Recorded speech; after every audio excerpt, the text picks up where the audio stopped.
నిరుపేదల party. YCP party అంటే అగ్రకులాల party. YCP party ఒక అహంకారపూరితంగా పనిచేస్తూ ఉంది.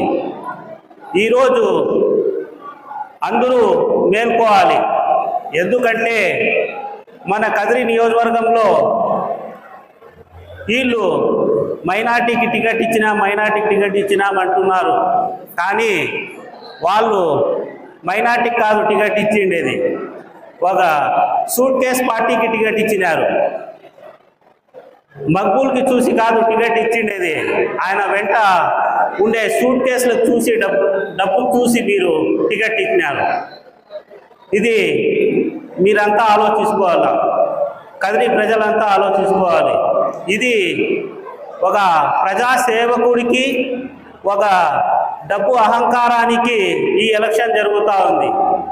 మనము ప్రజలంతా కూడా డబ్బు కల్లా చూడము, ప్రజాసేవకుడికే మేము చోటిస్తాము, ప్రజాసేవకులకే ఎన్నుకుంటామని మేమంతా మెసేజ్ ఇవ్వాలి. ఈరోజు వాళ్ళు బీసీ సోదరులు అంటే చిన్న చూపు చూస్తున్నారు. వైసీపీ వాళ్ళు బీసీలంటే, మైనార్టీలంటే చిన్న చూపు చూస్తున్నారు. ఎందుకు చెప్తున్నానంటే ఈ మాట, వీళ్ళు రెడ్డి సామాజిక వర్గానికి టికెట్ ఇచ్చినప్పుడు కూడా బీసీలు ఓట్లు వేసేసినారు, మైనార్టీకి ఇచ్చినప్పుడు కూడా బీసీలు ఓట్లు వేసేసినారు. ఎవరికి ఇచ్చినా కూడా బీసీలు ఓట్లు వేసేస్తారు అనే అహంకారం వైసీపీ పార్టీలో ఉంది. ఈరోజు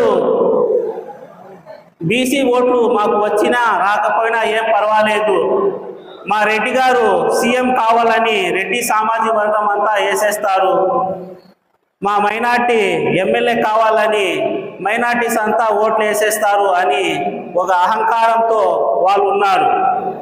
కానీ ప్రజలందరూ సెక్యులర్గా ఆలోచిస్తున్నారు. ఎవరు కూడా మీరు ఆలోచించిన అంత క్యాష్ ఫీలింగ్గా ఎవరు లేరు. ఎవరు ప్రజాసేవ చేస్తున్నారు, ఎవరు మంచి చేస్తున్నారు అని ఆలోచిస్తారు. మైనార్టీలకు ఇస్తానే మైనార్టీలు అంతా వేసేయరు. రెడ్డి సామాజిక వర్గానికి ఒకసారి సీఎంగా చూసేసినారు, ఒకసారి ఎమ్మెల్యేగా కూడా చూసేసినారు. ఏ రెడ్డి సామాజిక వర్గానికి కూడా ఏ కిరీటం వచ్చింది ఏం లేదు. కదిరిలో మైనార్టీలకి కూడా ఏ కిరీటం వచ్చింది లేదు. అన్ని కులాలకు కలుపుకొని పోయే నాయకుడు ఒక కందికొండ వెంకటప్రసాద్ గారు.